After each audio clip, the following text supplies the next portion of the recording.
我怎么能用你的钱给我师姐买礼物呢？再说了，你的钱不早就花完了吗？这还不简单，看我的。啊，喏，这个可是京城专为达官显贵定做的花簪，至少值100两，换你个50两的。可以可以。这怎么可以？这簪子这么贵重。虽然我不是很喜欢你师姐，但怎么说她也是你的亲人啊。她的寿辰我也应该表示一下吧。给我，就这么说定了。好啦，钱财乃身外之物，将来还可以再挣的嘛。不过就一只簪子而已啊。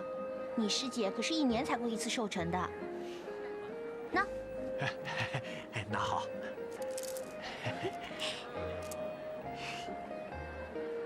彩雀，我没有看错，你真是太好了。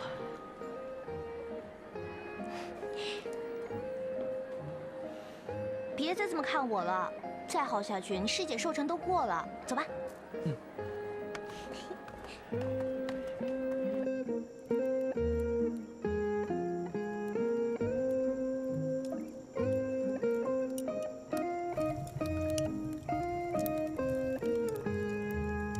郑大哥，我可以睁眼了吗？马上啊！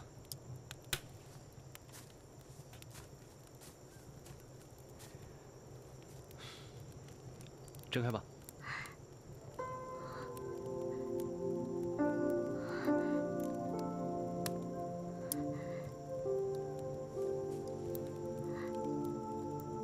郑大哥，这是你给我做的寿面吗？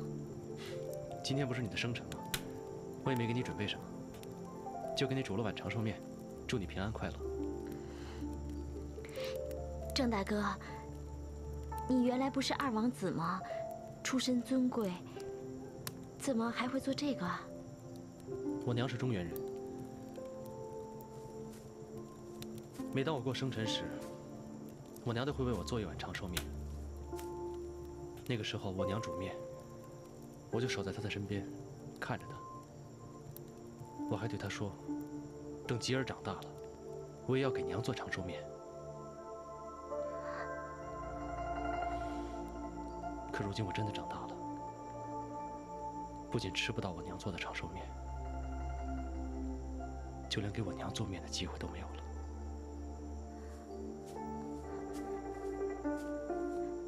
郑大哥，你别难过了，你这么孝顺，你娘在天之灵也会感到欣慰的。我会好好的活着，不负我娘所愿。郑大哥，我们都是没有了爹娘的人，也算是同病相怜。今天你给阿莲做的这碗长寿面，阿莲一定铭记在心，来日相报。哎，一碗面而已，谈何回报？赶紧趁热吃了吧。嗯。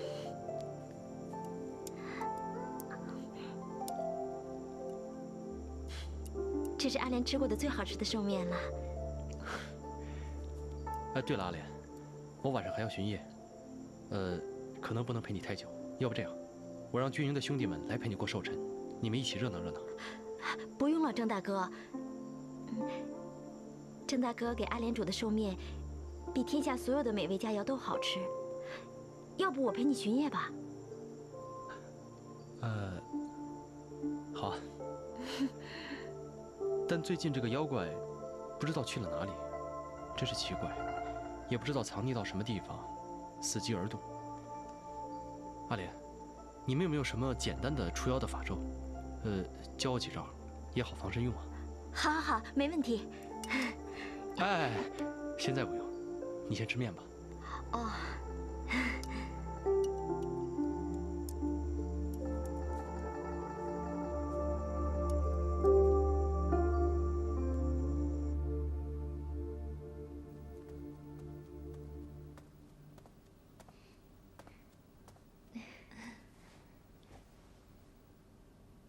傅渠，你在做什么？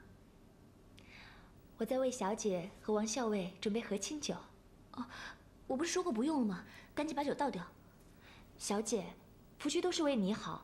今天晚上在厨房的时候，我又见小薇姑娘在准备酒菜，说是要等王大哥回来把酒畅饮。什么？小姐，小薇她那么有心计，怎么可能是简简单单就喝喝酒聊聊天呢？她肯定是怕王校尉疏远她，所以想捷足先登，勾引王校尉。他能使用这种招数，为什么小姐不能呢？更何况王校尉喜欢的是小姐啊！不行，他是什么身份？我可是……男子喜欢女子，虽不会论其身份高低，可是有些男子还是忌讳女子比他强，比他身份高贵。其实男子是希望妻子对自己百依百顺的。难怪大哥之前一直疏远我，就是因为顾及我的身份，以至于小薇她乘虚而入。所以小姐，你就不要再犹豫不决了。难道王校尉还不如小姐的身份和自尊来的重要吗？我不能设计大哥的，不可以的。哎，小姐，这花香太浓了，我出去走走。哎，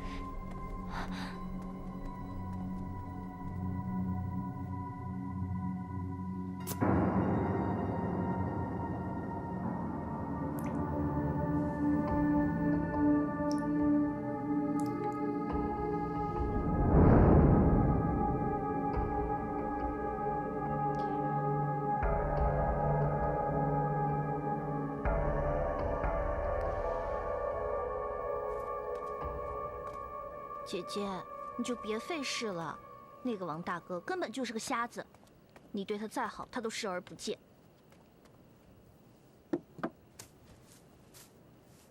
这是王大哥最喜欢吃的点心。我们初相识的时候，我就做给他吃，他还夸我手巧。我相信他会记得我们之间的感情，记得他对我的承诺。他如果真的记得对你的承诺，何必整日早出晚归，存心就是要避开你。一定有机会的，无论用什么办法，我一定都要让他知道我对他的感情。无论我做过什么，都是出于对他的真心。如果王英真的懂得如何区分真心假意，你又何必费尽那么多功夫？我听说之前李靖还玩过流书出走这招呢。他要是真想走，怎么会让王大哥找到他？摆明了就是要博同情，装可怜，想要试探。这个不开窍的公主，一向都想当巾帼英雄，怎么会对男人动了这样的心思？就是，王大哥也真好骗，居然还中计了，巴巴的把人接回来，对他又哄又护的，气死人了。哄也好，护也罢，她容貌尽损，王大哥对她只不过是心存愧疚，才对她百般照顾的。姐姐，要不你干脆问王英，她到底要选李靖还是选你？只能选其一，看她怎么选。你们两个现在这样拖拖拉拉的，看得我急死了。你放心，王大哥心里爱的人还是我。我们现在只不过是有些误会，等他气消了，他自然还是会选我的。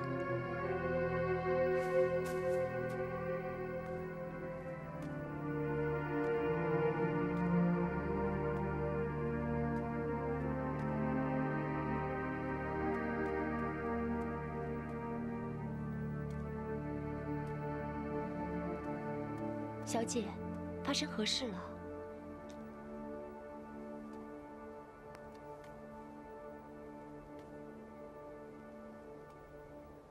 你说那酒真的能够醉人吗？是南疆特有的花果入酒，喝着甘甜，后劲却足。小姐想喝吗？我就给小姐拿过来。多酌不如对饮。夫婿，你说的对。如果再不争取的话，就再也没有机会了。你去帮把大哥请过来，就说我思念京城的亲人，请他过来把酒相陪。是。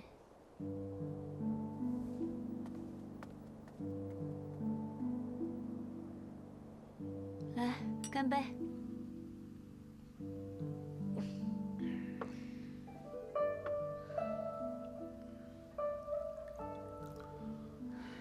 大哥，你还记得你我上巫神山采花吗？怎么不记得？三妹为了救我，还跳下了山崖。幸好，我们都还活着。大哥，那个时候，我以为我真的要失去你了。来，为我们还活着干杯！干杯！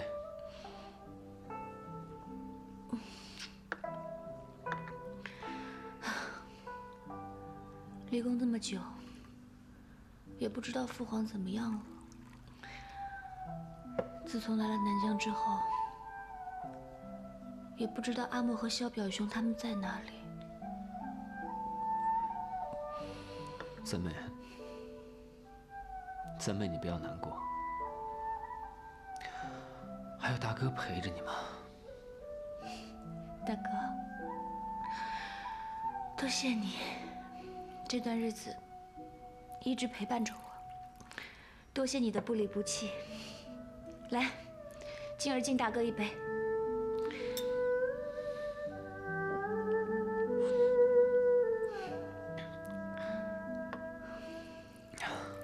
来，没想到这酒还挺烈的，三妹啊，别喝那么多了，你少喝点儿，啊。我要喝，我要醉，因为每次只有在梦里，才能见到父皇和母后。醉了的话，才能一解思亲之苦。大哥，我好想念父皇啊！可是我再也不能回到京城了，不能陪在父皇身边，承欢膝下，不能在父皇面前舞刀，也不能向父皇撒娇。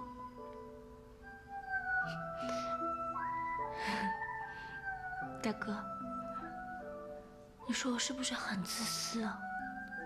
我把所有的问题都交给了父皇一个人去面对，你说我是不是很不孝啊？三妹，别这样。我相信陛下也不希望看到自己的爱女每天过得不开心，你说对吧？大哥，我真的好怀念父皇，我好怀念给父皇舞刀。父皇最喜欢看我舞刀了，啊，他还赐我金刀呢。来，我舞给大哥看。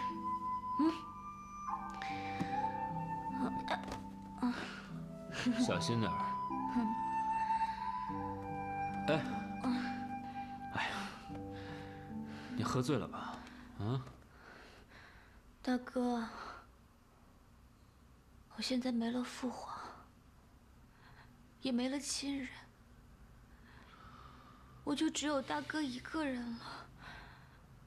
大哥，你别不要我，你别嫌弃我好不好？大哥怎么会嫌弃你呢？大哥会永远的保护你。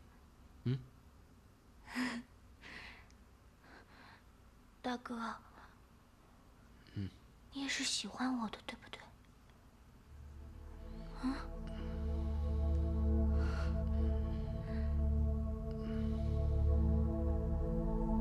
大哥，告诉我，告诉我，你是喜欢我的，对不对？大哥，你是喜欢我的，对不对？我喜欢你。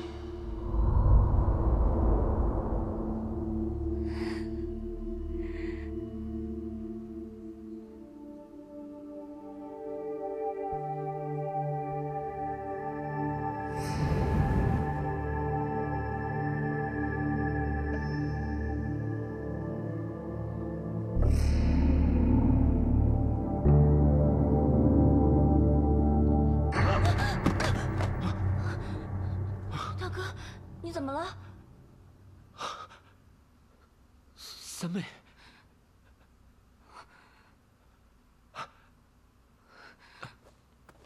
三妹，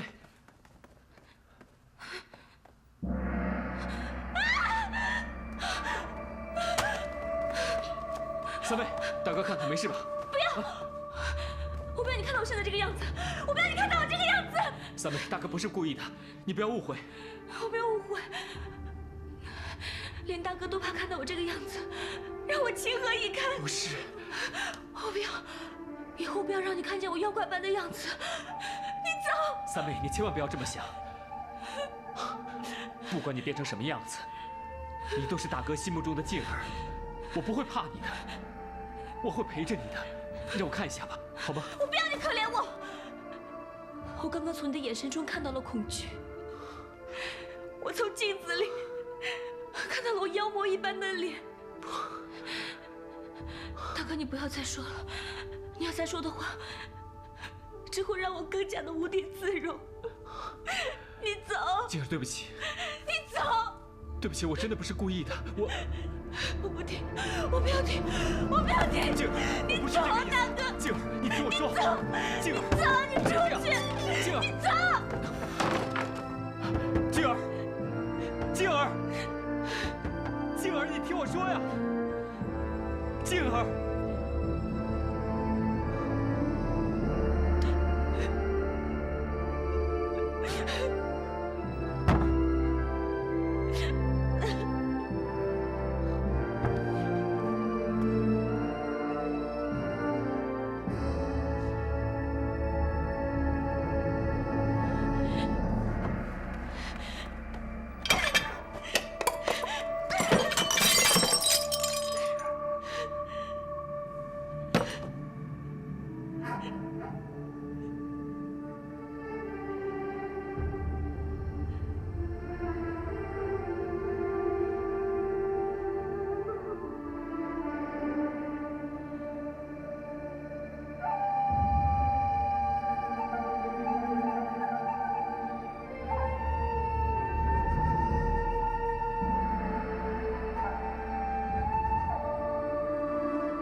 么在这儿吓我一跳？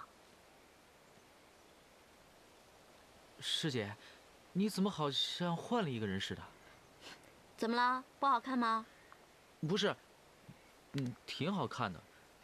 可是，好看是好看，就是不像师姐你了。什么意思啊？哦，昨天忘了我的生辰，今天一大早触我眉头，泼我冷水。我没你这么讨人嫌的师弟，让开！哎，师姐你别生气啊，我怎么会忘记你的生辰呢？你看，这是我特意给你买的生日礼物，本来昨日便要送给你的，可是你很晚才回来，我就没有打扰你。虽说生辰已经过了，但今儿个把礼物补上也不迟啊。算你小子有良心。对了，我听郑大哥说军中发饷银了，拿来，快点儿。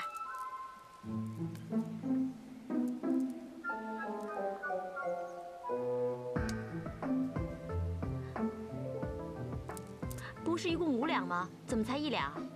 本来是5两，可是我已经给了彩雀了。你说什么？你给他干什么呀？还没过门呢，就开始花你的钱了是吗？你去找他把钱要回来。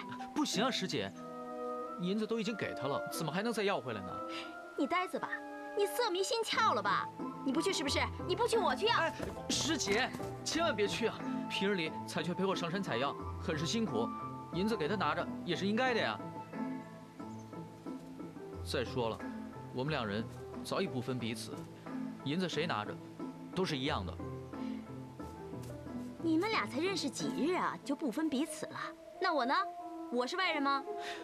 当然不是了，你是我师姐，你是我唯一的亲人呢。你就说好听的吧，我看你早不把我这个师姐放在眼里了。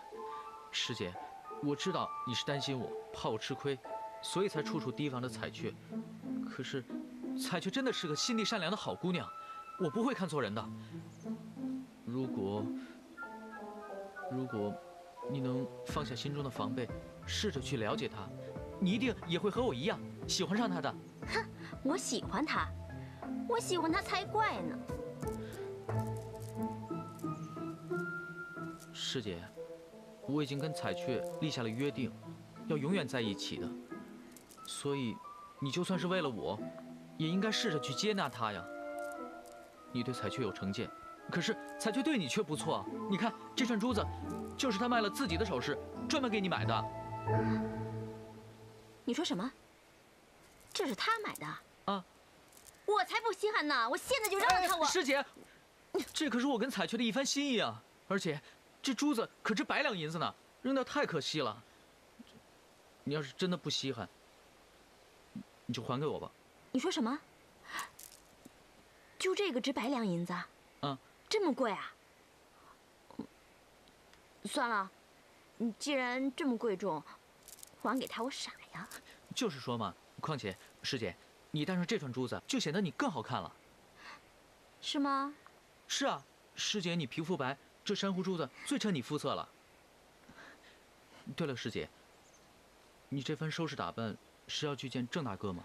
关你什么事啊？我是关心你嘛。还有，师姐，你昨天一整夜都在外面，是和郑大哥在一起吗？是啊，是又怎么样？可是这好像不太妥吧？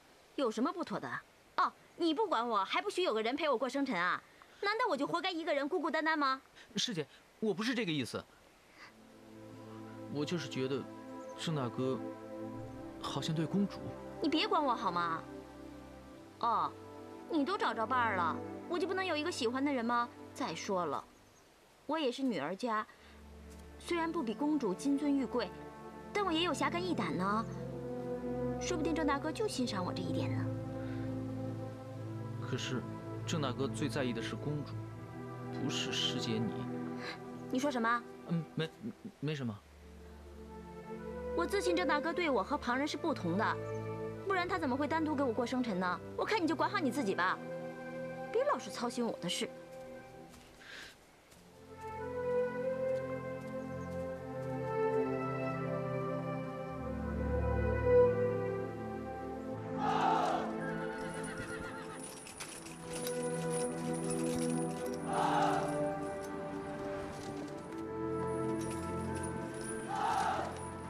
父为。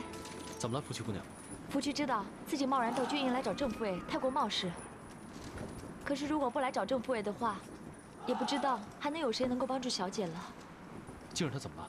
昨天夜里，小姐她思念亲人，心情烦闷，便请王校尉过来饮酒聊天。刚开始他们还聊得好好的，可是后来，不知道为何事，小姐突然大发脾气，把王校尉撵了出去。后来又把屋子里的东西砸碎了，关起门来谁都不让进，连我都不让进了。王大哥不会对静儿怎么样的。也许是王校尉酒后失态，说了什么不该说的话，刺激到了小姐。这些话，我也不好多问。那现在静儿怎么样？小姐她现在把自己关在房间里，整天水米未进。我一直劝小姐，可是小姐都不听，也不肯给我开门。我很担心小姐她会想不开，所以我来求郑父伟帮忙劝劝小姐。因为我知道，小姐和郑父伟一向都很亲近，郑父伟说的话，相信小姐一定能听得进去。好了，赶紧带我去看看。多谢郑父伟。小姐，小姐，小姐，静儿，小姐不见了，郑父伟怎么办啊？小姐她不会想不开了吧？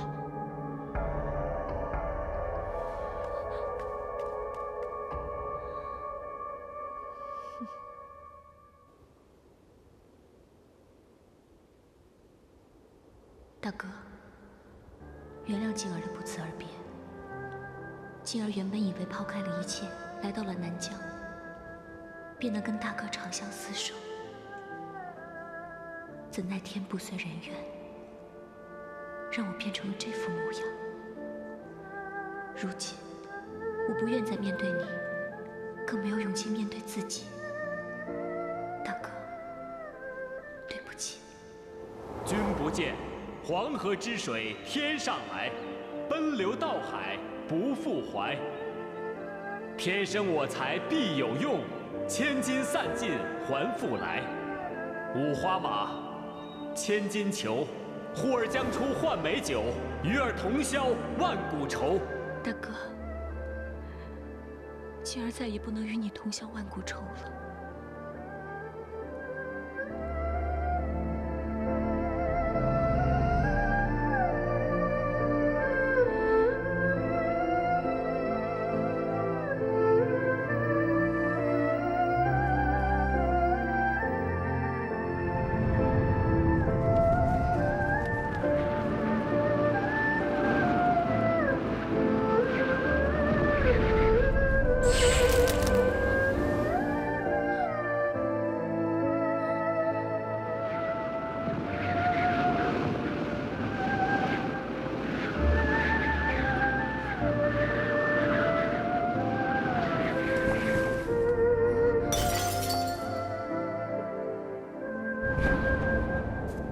当日你放弃九仙花，牺牲容颜，怎么？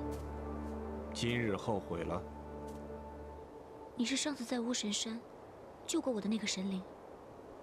为何要轻生？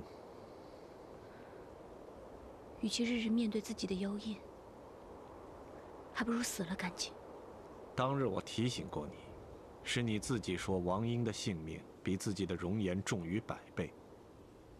今日怎么又后悔了？我并不后悔。即便回到那时，让我再重新选择，我还是会那么做的。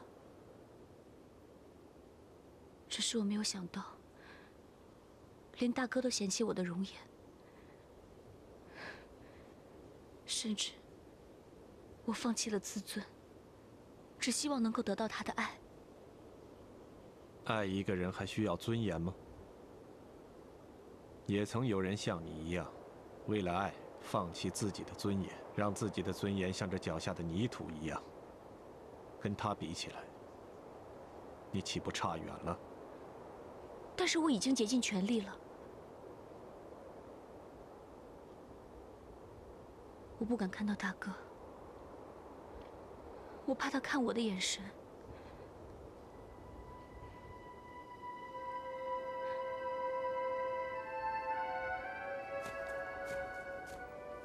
大人，如果你不忍心看我死的话，请你救救我，帮我恢复容颜吧。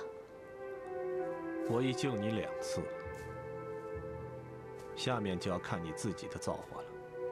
人世间事，冥冥之中自有命数，未到最后，你怎知他爱的是谁？就我现在这个样子，我还能拿什么得到大哥的爱呢？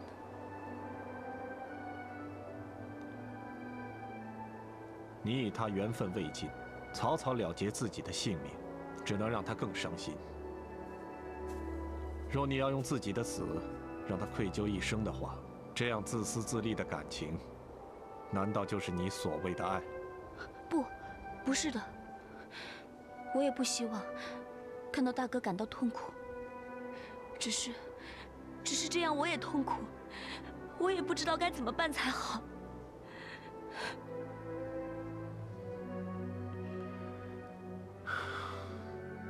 执着是苦，痴念是苦，人到这个世上就是痛苦，何况还有很多人执迷不悟，苦苦地想着。你若不珍惜生命，只会让更多的人为你痛心。倘若你觉得这些都无所谓，执意要死，那你就去死。这一次，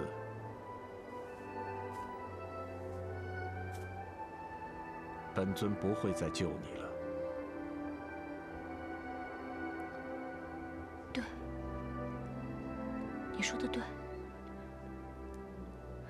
是我太自私了，只顾及自己的感受，而没有考虑到旁人。像我这样的人，根本就不配被爱。大人，你放心，从此以后，无论我是否恢复容颜，我都会珍惜生命的。好，你走吧。多谢仙人救命之恩。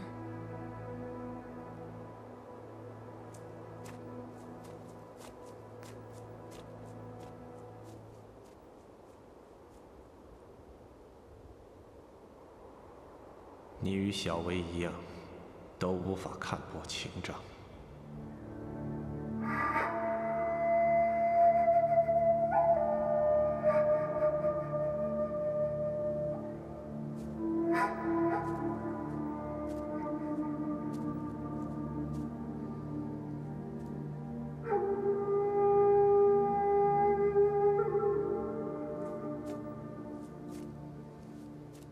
主人为何要管那区区人的性命？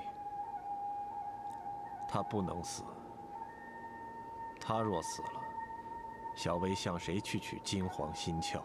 主人，你每次都用自己的真气去救那孽狐，他早无修行灵力，故而每伤一次，你就要补10分才行。再这样下去，您的真气也有耗尽的一日。冰蛇求主人，不要再管那孽狐，尽快返回寒冰地狱，重修要紧。本尊自有分寸，你莫多言。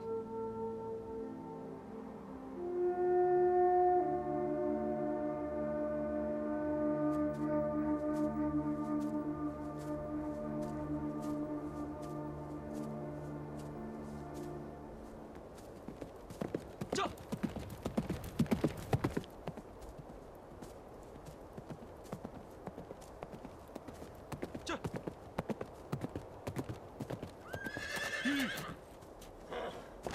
静儿，静儿，你去哪儿了？我没事，郑兄。哎，静儿，静儿，你没事吧？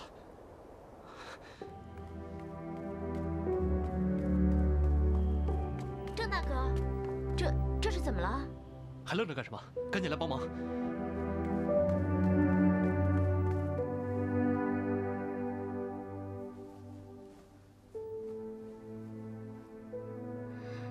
静儿没什么大碍，可能是情绪过激，休息一下就好了。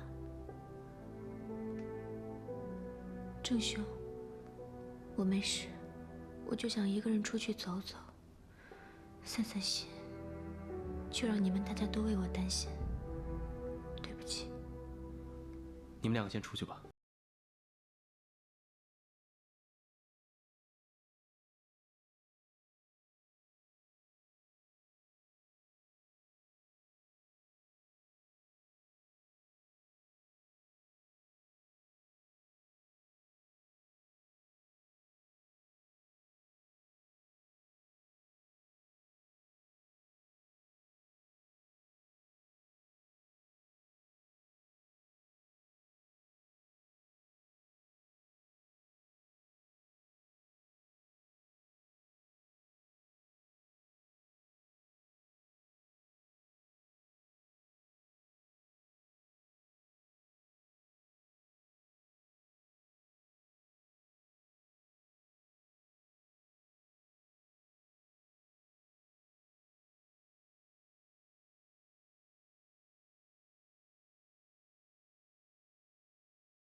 一回别院了，幸亏这次是有惊无险，不然的话我不会放过你。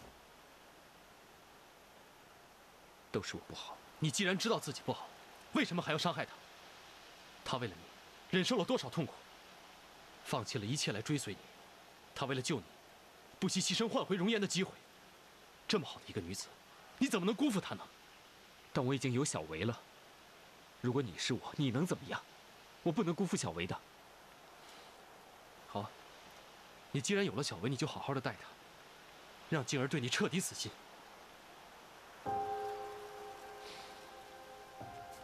如果三妹现在还是公主，还是拥有完美容颜的话，我会立刻拒绝她。但现在的她已经失去了这一切，我怎么可以狠心的置她于不顾？她现在这么脆弱，我必须要小心翼翼的对待她。除此以外，我还能怎么样？难道要我辜负了小薇？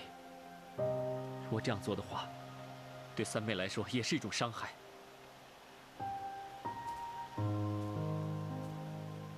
你要两个女子都对你纠缠不清，难道就不是对他们两个人的伤害吗？你既然迟早都要拒绝静儿，何不干脆一些，别再让她对你抱有不切实际的幻想，越陷越深。这我知道，可是什么？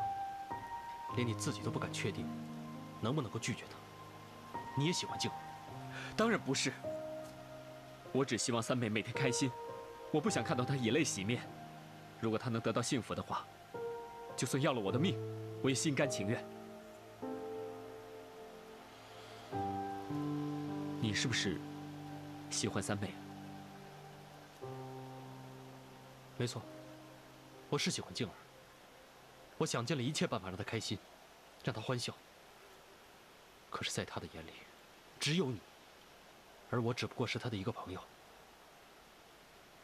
你要是保护不了静儿，我来；你要是给不了她幸福，我来给。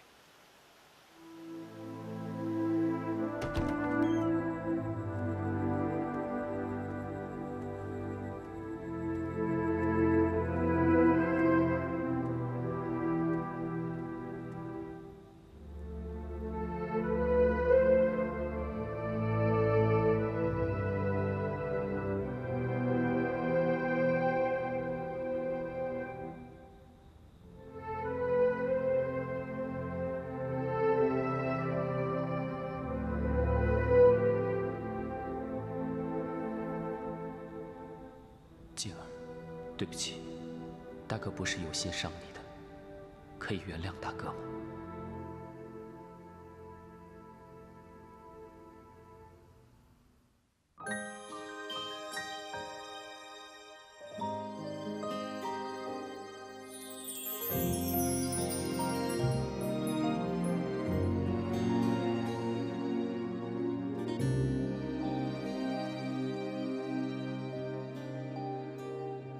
死的心是否就可以不会爱，不伤心，却只怕无人的夜里，那回忆来侵袭，它占据我眼睛，你却长在我心里。错乱的爱情，忘记了聪明，心碎的声音。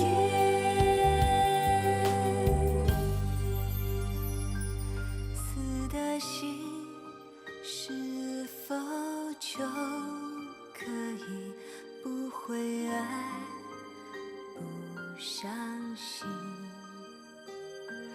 却只怕无人的